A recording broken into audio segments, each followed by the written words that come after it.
So before I start, I would like to mention that I'm going to have a live cast on Monday. So Monday morning Manila time, which is Sunday evening US time, and I would like people that have either had issues in the relationship, being scammed, have other red flags to talk about, to join. If you want to join anonymously, you can, meaning just by voice and not by video. So I will set a link at the beginning of the chat and during the chat if people would like to come on. So I will see you guys Monday morning, Manila time.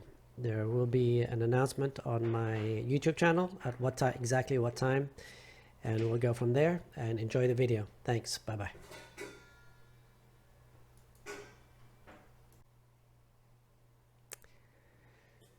Don't you love it when your first recording goes to hell and then you have to redo the whole video? But here goes. Well, first of all, I wanted to say welcome to another adventure in Paul's Asian adventure. And today I wanted to talk about relationships, red flags, and a bit about scams here in the Philippines. Some of them big, some of them small. So avoiding red flags is actually very simple. It is the old adage. Believe what she does, not what she says. I feel so many men falling for women's misdirections and games, and I usually get pretty infuriated. What makes these men fall for these obvious tricks that are by now, I seem so well known? Here are some examples of just what I've seen of or heard of here in the Philippines. I've seen men hand over all their finances to women they have dated just for a few months. I've seen men buy her a house and lot after just a few months of dating. I've seen men marry women after chatting with them for a few months and then seeing them just for a few weeks. It's all kind of mind-blowing. And I know we all want to believe the best of this person, the best of any person. I mean, who would think that this 110-pound, 5'2" beauty can be the she-devil reincarnated? No one, really. She is young, sweet, and charming. Yet within months, she turns into the she-devil and kicks you out of your own house. So, here are some obvious ways to avoid these scams and to avoid women with red flags. There are two main categories of dating, and this video I will cover both. Take the gold nuggets that apply to you and watch to the end of the video for some gold nuggets that apply to all dating, whether online or in person, here in the Philippines. Follow that advice and in the end, increase your chances of meeting a good girl by about 99%. So let's get started. Here in the Philippines, you can meet girls in two different ways, online or just everywhere around you. If you are hesitant in approaching girls directly, as most Western guys are, due to being beat down by the feminists for decades, then do the online thing. It's easy and non-rejectionist, if that's a word. So let's start with the red flags online, and this is where the majority of scams and red flags can be seen. Once you are in contact with a woman, if she hints at any of the following, move on quickly. Tell you that she needs load to talk to you the first time or second or third time you are chatting with her. Remember, she's doing this to 10, 20, 30 different people, different guys, getting $1 or $2 from each one and making an awesome living here in the Philippines based on that. And she never meets up with anybody. Typically, her profile will say one place, like for example Manila, while you're talking to her, chatting with her, and then she is magically close to you. So for example, if you live in Cebu City, she might live suddenly in Oslo, even though her profile says Manila. And just to entice you. So watch out for that. You will tell her you want to meet her, and the excuses start. No babysitter. Hint, you have to pay for the babysitter. No money for the bus. Small hint here. Pay for the bus. Once you send the bus money and the babysitter money, she might ghost you. Or she start making more excuses and trying to drag more money out of you. Remember, she has an endless supply of men falling for this. Hell, it's just a few dollars for you, right? Usually less than 20 USD. But believe me, she has done this to an endless line of men, and the money keeps rolling in for her. Don't fall for these scams. If a girl's attracted to you, she'll do whatever she needs to do to be with you. One good test you can do to see how serious she is after you first meet is ask to see her parents. If she makes all kinds of excuses, she is probably not into you. She is probably a player, or she could be dating a Filipino or married to a different Filipino and just being with you for the money. Other typical red flags to look at is her behavior with people and friends. How does she treat people that she considers lower than her? How does she treat beggars? How does she treat the wait staff at the restaurant? These are things to look at to understand her future personality with you, or her future behavior with you, how she will treat you. Once the relationship has developed a bit further, look at her relationship with her father. Look at her relationship with her previous boyfriends. Does she talk bad about men in her life, whether it be her father or be it her previous boyfriends? Does she blame all her problems or her problems on men? If so, Houston, we have a problem. How long has her longest relationship lasted? Are they typically less than 3 months, 6 months? Or has she had a relationship in multiple year relationships? These are things you have to look at to understand the personality of this person you're intending to have a long-term relationship with. One more thing to watch out for, and this is an easy one, is her social media presence.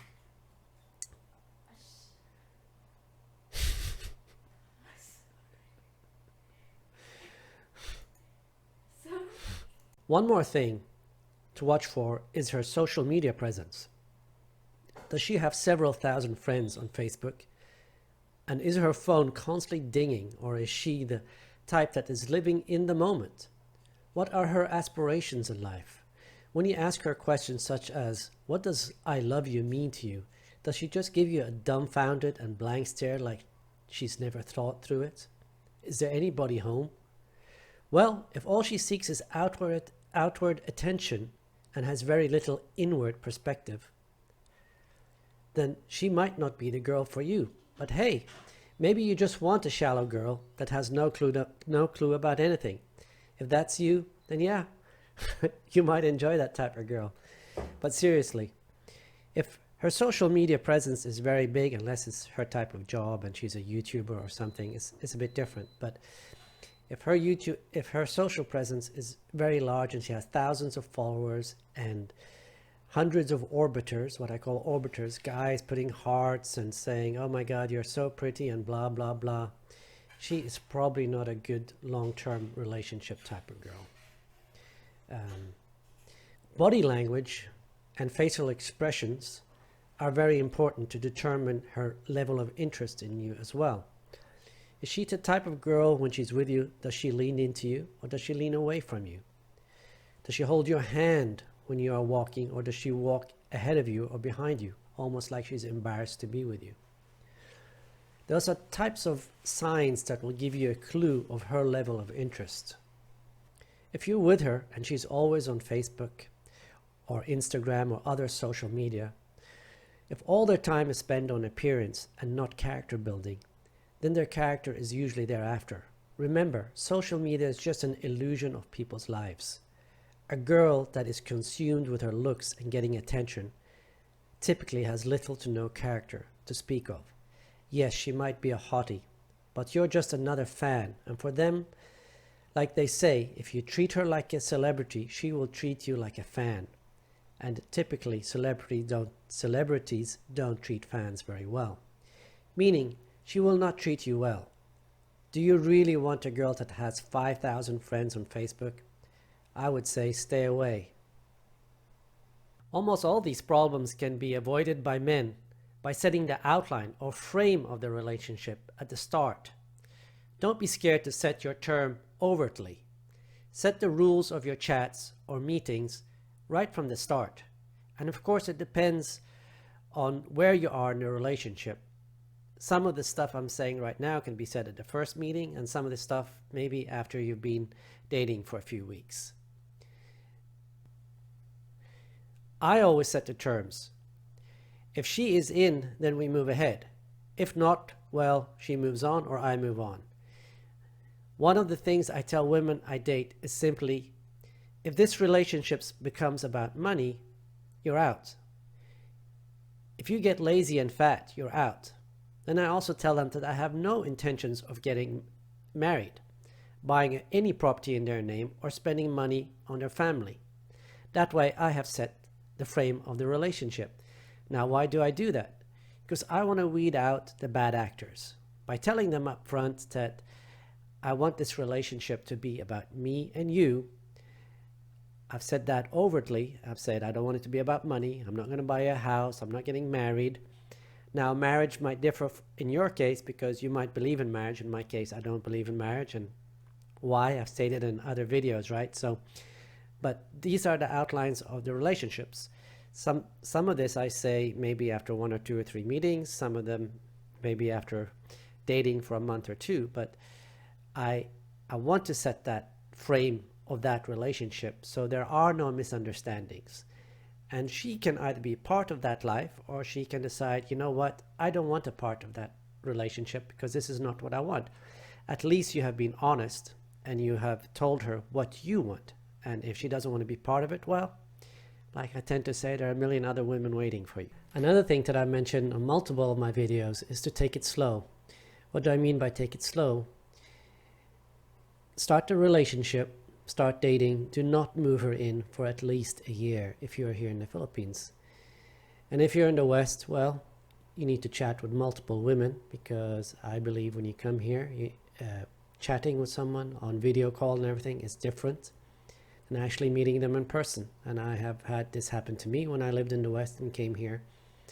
I met this one girl. She was wonderful in every way on chat. But once we met, we just, from my side at least, I just didn't have that chemistry with her. I can't really explain why, but I just didn't. So that's another thing you need to do if you're going to come here for 2-3 weeks vacation and intend to meet a girl that you want to maybe have a serious or more serious relationship with her. You know, line up, 3-4 girls if you're going to be here for, let's say, 2-3 weeks. Meet the first one. If you have chemistry and you think, oh, she's really it, then, go with her the rest of the time. If not, move on to the next one. Just explain to her, I'm sorry, I just don't think this is going to work out. Move on to the next one. And if you live here, I always advise to take it slow. Do not rush into anything. If you're coming to live here, don't meet anybody online. If you're moving here, don't meet anybody online. Wait till you get here and you get acclimated to the dating environment and just living here in general. It's really different. And even though you watch YouTube videos, and I've explained it on multiple videos, living the life versus trying to understand it from afar is completely different. So believe me when I say this, and you can talk to multiple people that live here and vloggers that live here that are single or dating. They will all tell you the same. Take it slow. Don't meet anybody online till you get, wait till you get here. And then when you first start dating, don't focus on one person. Date for a year. And then once you've dated for a year, multiple girls, then start maybe getting serious with one girl if that's what you want. So basically, you have to take it slow. Whether you're online or whether you're here, you have to take it slow. Remember, these girls have a lot to win and very little to lose by being with you. So you have to weed out the scammers and the red flags and the girls that are just with you for getting a green card by moving to the US or Europe or whatever. And those that are with you just for going up in lifestyle or money while you're here in the Philippines. And you really need to have someone who is really into you, that's actually attracted to you, both mentally and physically, at least mentally, if not physically, but both would be best. So take your time. There are many beautiful women here, genuine women here, and online there are many scammers and women with red flags, and they pretend to be something they are not, while in person you meet the people here. So please, whatever you do, take it slow. Take it real slow and take your time. There is no rush. And if any woman is trying to rush you, that means typically she has something to hide, or she has issues that she doesn't want you to see. So take it slow. That's my not genuine, but that's my gold nugget for this video. Take it slow, listen to your gut, and listen to that list of red flags, or see that list of red flags and scams I talked about. Now, there are multiple more types of scams out there, but basically if you follow these guidelines, you should avoid 99.9% of them. And of course there are more red flags with women that I don't get into here, but those are both for the West and the East. Women with multiple tattoos, that's typically a big red flag. Women with single mothers, especially those with multiple kids from multiple fathers. You just unless you want to, but I would say stay away, because there are multiple issues with that. I won't get into that in this video, but there are multiple issues. And then also, like I mentioned before, daddy issues, issues with men, issues with relationships. So if you follow those guidelines, I think you'll be good. So hopefully you enjoyed this video, and I'll see you on the next one. Thanks. Bye-bye.